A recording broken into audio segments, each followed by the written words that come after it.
егерде біреу ютубқа, тиктокқа не салса ше, кулинарный видео блог жүргізіп бастаса, рецепт там видео, перчатка где перчатка дейтіндер бар.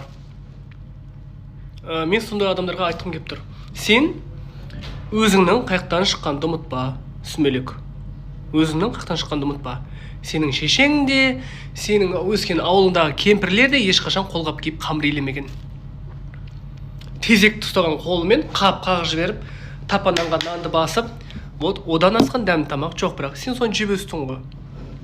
Немене, или сен шешең өмір бақи көзіңді ашқаннан кәртеге дейін қолғаппен қамыр илеп берді ме саған?